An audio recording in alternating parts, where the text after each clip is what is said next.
गणपति पाता है, हरा हरा महादेव। जो चेहरा देख रहे हैं कोई परिचय का मोहताज नहीं है। खुशबू पांडे हमारे साथ है और खुशबू पांडे अभी पूरा विवाद में चल रही है, पूरा चर्चित में चल रही है और क्या कुछ हुए वो सारा जानकारी लेते हैं। सबसे पहले स्वागत है दीदी। धन्यवाद। कैसे? बहुत बढ़िया। अच्छा, ये जो केस उसके बारे में ढेर सारे अभी चल रहे थे जो कि जमुई से ही बहुत विवाद आ रहे थे, क्या सच्चाई दीदी बताना आप? सच्चाई कुछ खास नहीं। 15 नवंबर की बात है, हम हिंदू स्वाभिमान की शोभा यात्रा में सम्मिलित थे। वहाँ पे हमने भाषण भी दिया था। जैसा कि आप लोगों को पता है, मेरे भाषण में अधिकतर लफ्ज़ जिहाद का जिक्र होता है, हिंदू राष्ट्र का, देश हित का जिक्र रहता है। यही सारे मुद्दों पे मैंने राम मंदिर के मुद्दे पे बात करी थी। तो उसी में कोई मुस्लिम था, मुझे नाम याद नहीं, मोहम्मद कुछ ऐसा करके था, उसने मेरे वीडियो को ट्विटर पे ट्वीट किया एंड काफ़ी मिलियंस में उसके गए। आपको पता है यहाँ पे, हाँ, यहाँ पे ऐसा होता है ना कि जो चीज़ गलत होती है ना, हाँ, वो ज़्यादा वायरल होता है। तो वही चीज़ें हो रही थी कि वायरल अरेस्ट खुशबू पांडे, अरेस्ट खुशबू पांडे। देन उसके बाद यही हुआ कि मेरे ऊपर केस हुआ लक्ष्मीपुर थाना से ही। और इसमें सबसे अच्छी बात यही कि जब मैं भाषण दे रही थी तो सभी पुलिसकर्मी वहाँ मौजूद थे। अच्छा। अगर उनको कहीं मेरी बात में गलती लगती तो ऑब्वियसली वो रोकते। बिल्कुल। हाँ, उस समय ही अरेस्ट कर सकते थे, उनके हाथ में ये है।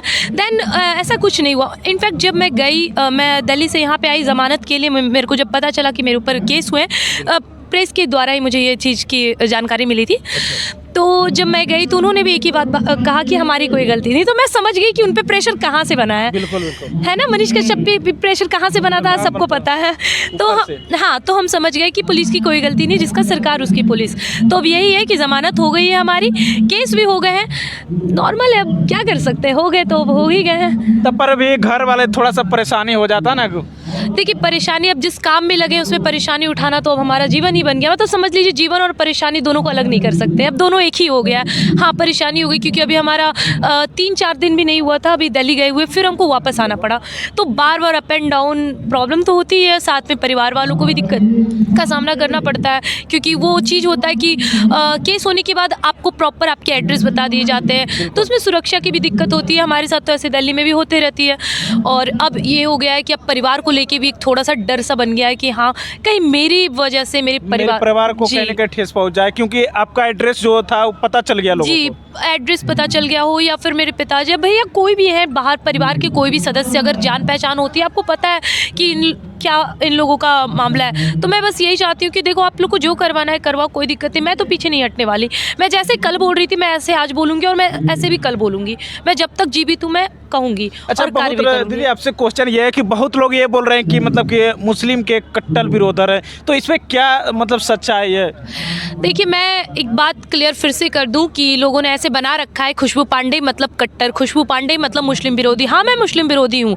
मैं उस मुस्लिम का विरोध करती हूँ जो APJ अब्दुल कलाम जैसे मुसलमान को फॉलो ना कर यहाँ हाफिज सईद जैसे लोगों को फॉलो करते हैं, ओबामा का समर्थन करते हैं। इनको चाहिए लोकतंत्र। कैसा लोकतंत्र चाहिए भाई, हमें बताइए ज़रा। आप इस देश में रहते हैं, इस देश में सब्सिडी लेते हैं, इस देश का अनाज खाते हैं, इस देश का पानी पीते हैं। पानी तो हम दुश्मनों को भी पिलाते हैं, और इसी देश में रह के आप पाकिस्तान जिंदाबाद का नारा लगाते हैं। इससे ज़्यादा और क्या अभिव्यक्ति की आज़ादी चाहिए इन्हें। मैं वैसे मुसलमानों के विरुद्ध हूँ, लेकिन नहीं, यहाँ पे यही है कि मुसलमान का समर्थन करेंगे ही करेंगे, चाहे वो गलत है या सही। लेकिन हमें इस बात का प्रूफ देना पड़ता है कि हम इस मुसलमान के विरुद्ध नहीं है, हम उस मुसलमान के विरुद्ध है। अगर ये इनको लगता है कि मैं सारे मुसलमानों के विरुद्ध हूँ, तो मैं उन सभी मुसलमानों के विरुद्ध हूँ जो मेरे देश के विरुद्ध जाने की कोशिश करेंगे। तो एक ठो और क्वेश्चन है हमारा दीदी कि हिंदू के समाज की अगर बात करें तो मतलब सब, अगर मुस्लिम के बात करें तो वो लोग होता है कि उस समय एकता ज़्यादा रहता है ना। हम किसी को इंटरव्यू लेने जाएंगे तो वो नहीं कहेगा तो पूरे लोग नहीं देगा इंटरव्यू, लेकिन हिंदू वाले ऐसा नहीं होते हैं। तो मैं एक चीज़ बताती हूँ, इसका रीज़न क्या है। हम जब 4 वर्ण यानी कि ब्राह्मण, राजपूत, वैश्य और शूद्र, इन 4 वर्णों को मानने वाले हम अपने ग्रंथ को गलत कहते हैं। अभी बहुत है, भीम आर्मी वाले चिल्लाते हैं कि ग्रंथ गलत है, लेकिन यही जो 36,000 जातियाँ बना दी है, ये कहाँ तक सही है? हिंदू केवल हिंदू है, ये कोई जाति में नहीं विभाजित हो सकता है। हम कार्य के अनुसार विभाजित है। हमारा गीता भी शिक्षा यही देता है, चातुर्वर्ण्यम मया सृष्टम गुण क्रम विभागशः, जिसका अर्थ होता है अगर हम 4 वर्ण हमारे हैं, ठीक है, यदि हमारा जन्म ब्राह्मण में हुआ लेकिन कर्म शूद्र वाले हैं तो हम ब्राह्मण नहीं शूद्र कहलाएंगे। और यदि हमारा जन्म शूद्र में हुआ लेकिन हमारे कर्म ब्राह्मण वाले हैं तो हम शूद्र नहीं ब्राह्मण कहलाएंगे। तो हम जाति में कभी विभाजित नहीं थे। जाति में विभाजित विभाजित किया किसने?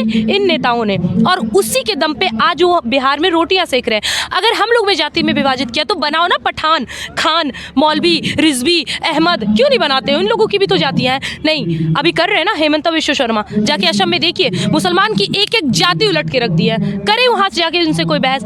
यही मैं चाहती हूँ, हिंदू कभी बंटना नहीं चाहिए, लेकिन यही हो रहा है, हिंदू लगातार बंट रहा है। अगर अभी भी ये नहीं सुधरे तो आज बंट रहे, कल कटेंगे। कल कटेंगे जी। पूरा निश्चित है। आज हम दूसरे की बहन बेटी, अरे छोड़ो ना, उसकी बहन बेटी के साथ मुल्ला ऐसा ऐसा कर दिया, हमारी थोड़ी ना किया, कल हमारे साथ करेंगे तो बगल वाले हिंदू करेंगे, अरे यार उसके साथ हुआ, हमारे साथ थोड़ी हुआ, फिर उसके साथ करेंगे। ये सुधरने वाले नहीं है। अभी एक बात बताइए कि नीतीश सरकार है, लालू परिवार है, वो कहते हैं यादवों की भूमि है, यादवों की भूमि, कोई इसमें दो मत नहीं है, यादवों की भूमि है। अरे हम अपने आप को बहुत भाग्यशाली मानते हैं कि कृष्ण के वंशज हैं इस भूमि पे, लेकिन उसी कृष्ण के गाय को चारा खाने वाले हमारे राज्य के मुख्यमंत्री बने रहते हैं, उनके बेटे मुख्यमंत्री बनते हैं। ये कहाँ तक सही है? अच्छा दीदी, हाल ही में एक और नीतीश कुमार का एक वीडियो वायरल हुए थे जो कि संसद में, क्या उस शब्द बोलना उचित था कि नहीं? और बहुत सारे महिला मतलब विरोध कर रहे थे, क्या उस शब्द को आप हमारे माइक और कैमरा के सामने बोल सकते हैं? मैं उस शब्द को तो नहीं बोल सकती हूँ, लेकिन हाँ, मैं आपको एक चीज़ ज़रूर बता दूँ कि उम्र हो गया है उनका, इस उम्र में वो सठिया गए हैं, बुढ़ा सठिया गया। और हाँ, ये इस बात पे मेरे ऊपर केस नहीं होने चाहिए। मैं एकदम क्लियर आपकी कैमरे में बोल रही हूँ, इसलिए नहीं होनी चाहिए क्योंकि मैं मुख्यमंत्री के पद की सम्मान करती हूँ, उनके कुर्सी की इज्जत करती हूँ, लेकिन उस पद पे जो व्यक्ति विराजित है मैं उसकी इज्जत नहीं करती। अरे जो व्यक्ति, जिस भारत में नारी को, नारी इस स्वरूप को एक देवी की तरह पूजा जाता है, वहाँ पे ये बलात्कार करने की, अगर आज इनको नहीं रोके ना तो कल वो लड़कों को बताएंगे, बेटा देखो बलात्कार ना ऐसे किए जाते हैं, ऐसे किए जाते हैं। अगर इनको नहीं रोका गया, और फिर भी शर्म देखो ना इनकी, मतलब बेशर्मी की हद पार कर दी है, फिर भी खड़े हैं, यार मेरे मुंह से तो गलती से निकल गया, हमारी गलती है, माफी मांग रहे हैं दीदी। हाँ, अगर इसी तरह दुर्योधन भी चीर हरण करने के बाद द्रौपदी से माफी मांगते तो शायद महाभारत नहीं होता। जुत्ते खोल के मारो ऐसे मुख्यमंत्री को, क्या बात करते हैं आप? और मैं क्यों इज्जत करूं जब उन्होंने मेरी इज्जत नहीं की? वो क्या संसद में खड़े होकर केवल एक नारी के लिए बात किए, वो उस नारी में मैं भी आती हूँ, मजाल सामने अगर आगे कौन बोलते हैं कि भाई मुख्यमंत्री मुख्यमंत्री। मैं इस बात को क्लियर कह रही हूँ कि अगर ऐसे मुख्यमंत्री होते तो ऐसे मुख्यमंत्री को जुत्ते खोल के मारना सही है, लेकिन हम अपने राज्य का मुख्यमंत्री बना के इनको विराजित नहीं कर सकते हैं। बहुत ऐसे भी महिला थी उसमें जो कि रो भी रही थी, मतलब कि भावुक हो गई बोलते बोलते कि ऐसा नहीं बोलना चाहिए, और विरोध भी कर रहे थे। मेरी इस बात को सुन के रोंगटे सिर गए। जब मैं देख रही हूँ तो अगर मैं गलती से घुस जा रही हूँ तो मेरे पिताजी न्यूज़ चैनल चेंज कर दे रहे हैं। आज हमारे देश में स्थिति ये हो गई कि न्यूज़ चैनल भी परिवार बैठ के नहीं देख सकते। बीच में हमारे देश की स्थिति, और ऐसी चीज़ों को बढ़ावा दे रहे हैं कौन? ऐसे नेता, ये नेता जिन्होंने, अरे कभी एक समय था जब हमें गर्व होता था, सीना ठोक के कहते थे हाँ मैं उस बिहार की बेटी हूँ जिस बिहार ने हमें पूरे विश्व को, पूरे ब्रह्मांड को राजनीति करना सिखाया। मैं उस बिहार की बेटी हूँ जिसने शून्य का मतलब बताया। मैं उस बिहार की बेटी हूँ जहाँ पे एक से एक वीरों का जन्म हुआ, एक से एक वीरांगनाओं का जन्म हुआ। मगध कभी सबसे बड़ा क्षेत्र हुआ करता था। मैं उस बिहार की बेटी हूँ, और आज मेरा सर ये बोलते हुए शर्म से झुक जाता है कि हाँ मैं उस बिहार की बेटी हूँ जहाँ की मुख्यमंत्री एक अनपढ़ ठिप्पा छाप थी। बिल्कुल। और अच्छा एक क्वेश्चन और है, इतना सारे एक देखते हैं लोग, और कहीं ना कहीं जमुई आपका घर हुआ दीदी, तो इतना सारे जगह आप दहाड़ते हैं तो कभी डर नहीं लगता है? धर्मो रक्षते रक्षता, जिन्होंने धर्म पढ़ लिया उन्हें डर नहीं लगेगा। और मैं एक चीज़ आपको बता दूं कि जब हमारे राजा थे ना, हमारे राजा जिनके बारे में आज इतिहास नहीं पढ़ाया गया है, क्योंकि तो मुगलों को महान बता दिया इतिहास ने। उस जिस मुगल को ढंग से अपनी पैंट की नाड़ी बांधना नहीं आता था, उस मुगल को हमारे इतिहास ने महान बता दिया है। अब मैं बताती हूँ, हमारे देश में राजपूत राजा जिनकी उम्र 14 साल होती थी, अगर वो घर में रह गए ना तो उनको राजपूत नहीं कहा जाता था। पता है क्यों? तुम मर्दो, तुम्हारा जन्म ही हुआ है इस देश की रक्षा के लिए, और 14 वर्ष के बाद उसकी माँ उसके माथे पे विजय तिलक लगा के और माथे में भगवा रंग बांध के भेजती थी युद्ध भूमि में, जाओ तुम युद्ध करो। उन्हें डर नहीं लगा, तो फिर भी मैं 21 साल की हूँ, कैसे डरूं? क्या बात है। और जमुई के बेटियां मित्रों टैलेंट निकलते रहते हैं, और कहीं ना कहीं हमारे साथ खुशबू पांडे जो कि हिंदू शेरनी के नाम से जाने जाते हैं, और पूरा दहाड़ते रहते हैं। दिल्ली देखिए, जहाँ देखिए एकदम पूरा। अच्छा क्या कहिएगा दीदी आखिरी में, हमारे चैनल से जो जम्मू के वासी देख रहे हैं, पब्लिक देख रहे हैं, क्या कहिएगा? देखिए, मैं ज़्यादा कुछ तो नहीं, मैं बहुत बड़ी राजनीतिबाज नहीं हूँ, लेकिन इतना मैं ज़रूर कहूँगी कि जब हमारा जन्म होता है और जब उस व्यक्ति का मरण होता है, तो वो जन्म से मरण तक में उसका पूरा कालखंड राजनीति के अंतर्गत आता है।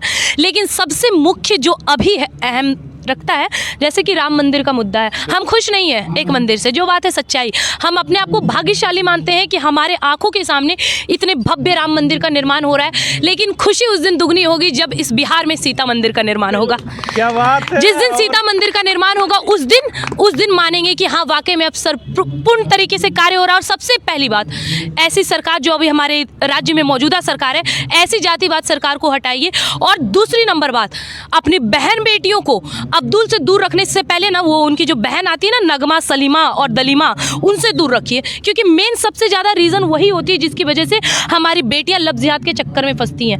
हम इस जमुई की बेटी हैं, अगर वाकई में इस जमुई की लड़कियां मुझे पसंद करती हैं, मुझे फॉलो करती हैं, तो इस बात को आज से अपने कंठ में, अपने कान में, अपने मस्तक में, अपने हृदय में विराज कर लें कि घर से बाहर निकलने से पूर्व आपके ओठों पे लिपस्टिक होना हो, माथे पे तिलक जरूर रहना चाहिए।